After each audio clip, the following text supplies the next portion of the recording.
hingga pagi hari ini pada Selasa 22 November pukul 7:15 waktu Indonesia Barat sudah ada 460 korban luka akibat gempa yang datang ke RSUD Sayang Cianjur. Kepala Bagian Umum RSUD Sayang Cianjur Anwar Amin mengatakan data korban meninggal yang masuk ke RSUD Sayang Cianjur sudah 93 orang terdiri dari anak-anak 62 dan dewasa 31 orang. Untuk mengetahui informasi lebih lengkapnya akan disampaikan oleh rekan jurnalis kami dari Tribun Jabar. Ada Ferry Amiril yang akan melaporkannya. Silakan rekan Ferry.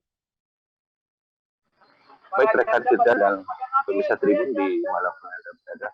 Laporan terkini saya berada di posko krisis center yang dibangun di halaman Kabupaten Cianjur, di mana laporan update korban meninggal yang terpampang di layar krisis center pada siang hari ini sebanyak 103. Halo rekan Ferry. Masih bisa bertambah seiring dengan terus berdatangannya tadi korban-korban ke posko darurat yang didirikan di rumah sakit umum daerah Sayang Cianjur. Dapat saya laporkan dari lokasi tempat kejadian, terutama di Kecamatan Cugenang. Jalur jalan nasional sudah berhasil dibuka pada siang hari ini, namun belum bisa dilalui oleh kendaraan. Alat berat sudah membuka pada siang ini.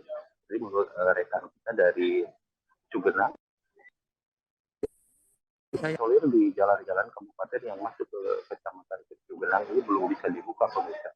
Data korban tertimbun hingga siang ini masih ada.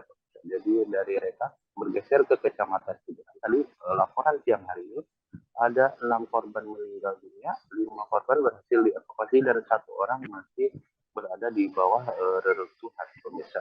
Demikian dengan jalur-jalur lainnya, yakni di Kecamatan Cugenang, di Desa Gasol, di Desa Cirumput, dan beberapa lainnya.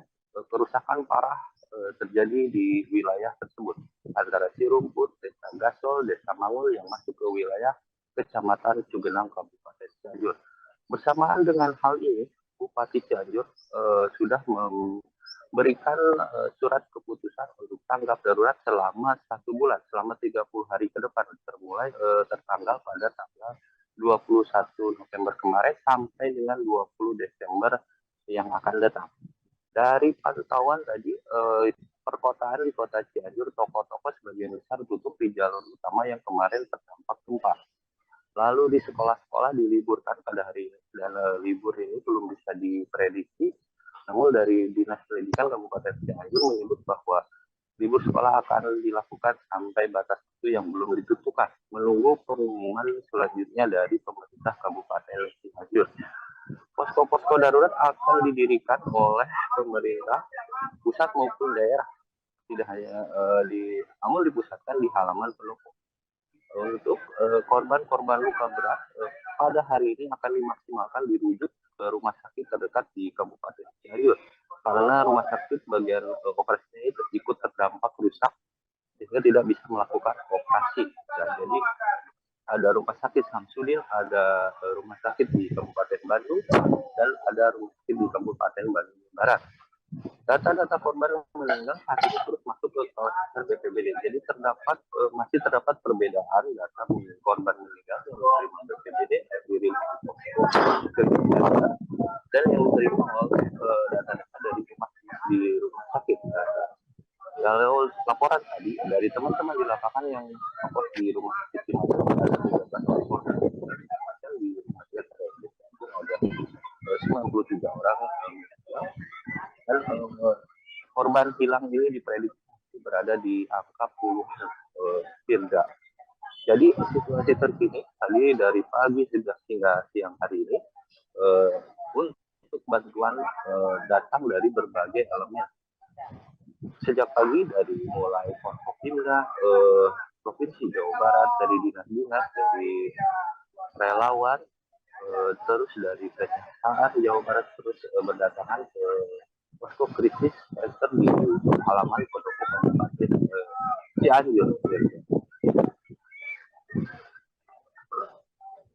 Seperti itu mungkin untuk laporan terkini siang ini.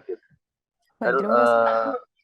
Ya, silakan rekan Ferry. Jadi dijadwalkan Kapolri tadi sudah turun bersama kedatangan juga dijadwalkan Presiden Joko Widodo yang ini akan tiba di Kabupaten Cianjur untuk meninjau lokasi dan meninjau korban-korban gempa yang masih dirawat di rumah sakit daerah yang Cianjur.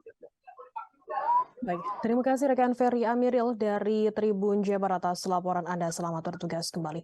Tribuners, akan kami tampilkan wawancara yang tadi sudah diimbun oleh rekan Ferry dari Menko PMK Muhadjir Effendi. Berikut liputannya untuk Anda. Ya.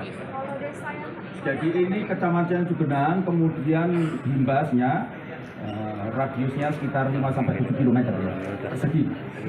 Tapi pusatnya di Cugenang. Ya.